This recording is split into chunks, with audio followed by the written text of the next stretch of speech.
How do you determine the legal issue of a case? Have you ever wondered how lawyers pinpoint the exact legal issue in a case? This skill is essential in law school and the legal field.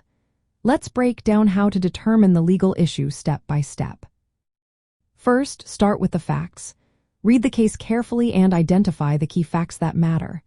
These are the events or circumstances that lead to the dispute.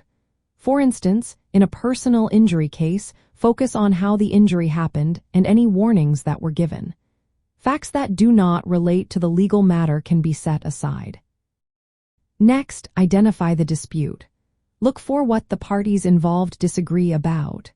This disagreement often reveals the legal issue. It might involve questions about rights, responsibilities, or legal obligations.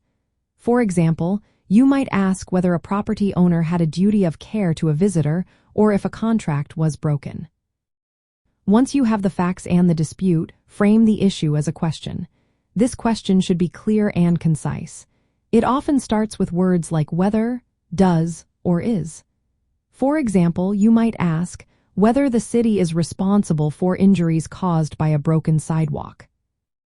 Another helpful tool is the FIRAC framework, which stands for facts, issue, rule, application, and conclusion. After gathering the facts, the next step is to clearly state the issue. This keeps your analysis focused on the specific legal question at hand. Understanding the relevant legal rules is also important. Knowing the applicable laws helps clarify the issue. The legal question usually involves figuring out how these rules apply to the facts you have identified. Be careful not to make the issue too broad or too narrow. A question that is too general, like what is negligence, does not help.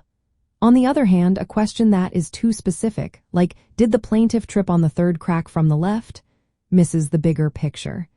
Aim for a question that captures the core legal issue affecting the case's outcome. Practice makes perfect. In law school, students often practice identifying legal issues by creating case briefs. A case brief summarizes the facts, legal issue, rule, reasoning, and conclusion. This exercise helps you quickly and accurately pinpoint the legal issue. Finally, engage in class discussions. Law schools often use the case method, where students read judicial opinions and talk about them in class. This process helps you see how judges frame and resolve legal issues, improving your ability to identify issues in new cases. Determining the legal issue involves isolating the relevant facts, understanding the dispute, framing the problem as a legal question, and relating it to the law. By practicing these steps, you will become more skilled at identifying legal issues in any case you encounter.